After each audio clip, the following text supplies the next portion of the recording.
माघ मास अध्याय 8 की कथा सुनाने के लिए जा रही हूँ। जय माता दी, राधे राधे। चलो जी, अध्याय शुरू कर देती हूँ। यमदूत कहने लगा कि तुमने बड़ी अच्छी वार्ता पूछी। यद्यपि मैं पराधीन हूँ, फिर भी तुम्हारे स्नेहवश अपनी बुद्धि के अनुसार बतलाता हूँ। जो प्राणी काया, वाचा और मनसा से कभी भी दूसरों को दुख नहीं देते, वे यमलोक में नहीं जाते।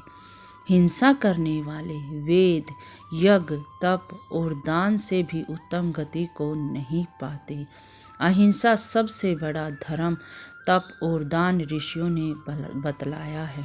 जो मनुष्य जल या पृथ्वी पर रहने वाले जीवों को अपने भोजन के लिए मारते हैं, वे कालसूत्र नामक नरक में पड़ते हैं और वहाँ पर अपना मांस खाते हैं, रक्त पीप पान करते हैं तथा पीप के कीचड़ में उनको कीड़े काटते हैं।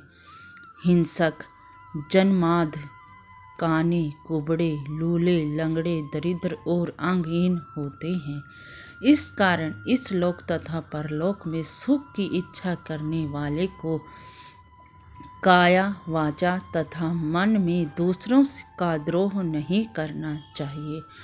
जो हिंसा नहीं करते, उनको किसी प्रकार का भय नहीं होता।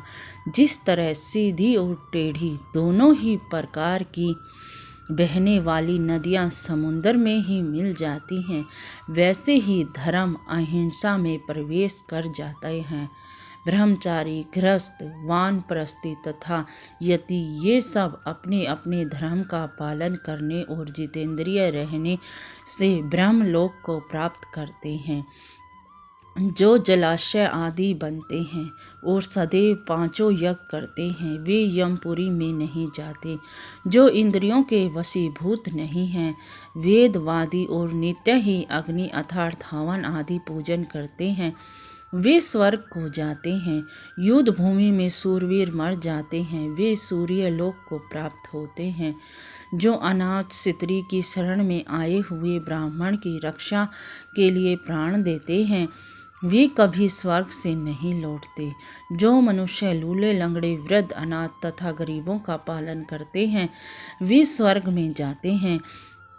जो मनुष्य गौं के लिए पानी का आश्रय करते हैं तथा कुआं, तालाब और बावड़ी बनाते हैं, वे स्वर्ग में निवास करते हैं।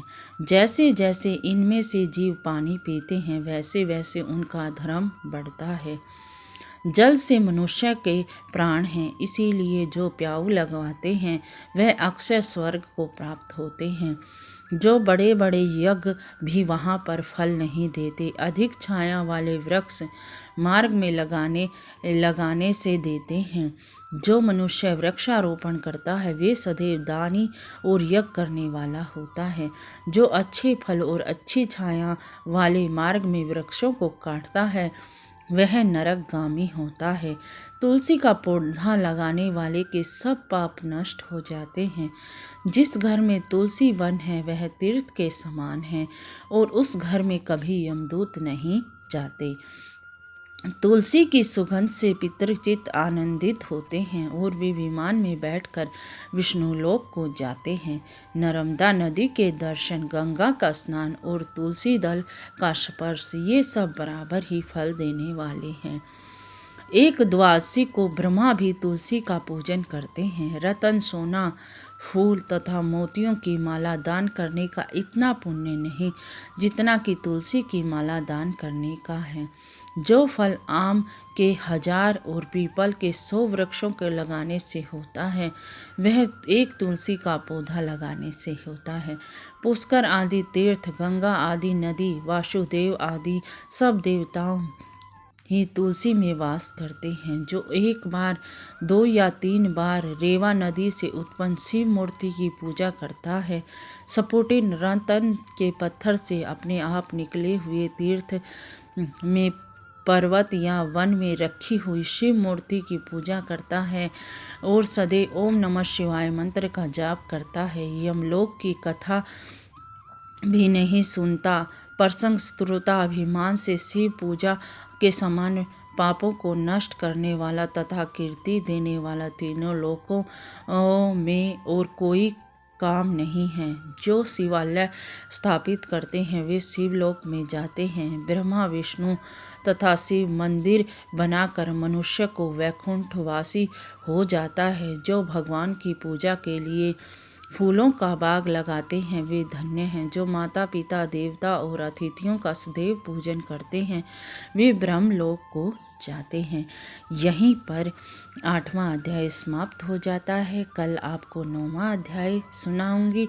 हरे कृष्ण कृष्ण कृष्ण हरे हरे, हरे राम राम राम हरे हरे। हमेशा ही अपने प्रिय मंत्र का जाप करते रहिए। माघ का महीना चला हुआ है, जितनी हो सके श्री कृष्ण विष्णु भगवान की पूजा कीजिए, उनके नाम का जपन कीजिए। चलती हूँ, कमेंट में राधे राधे जरूर लिख दीजिए। राधे राधे राधे राधे।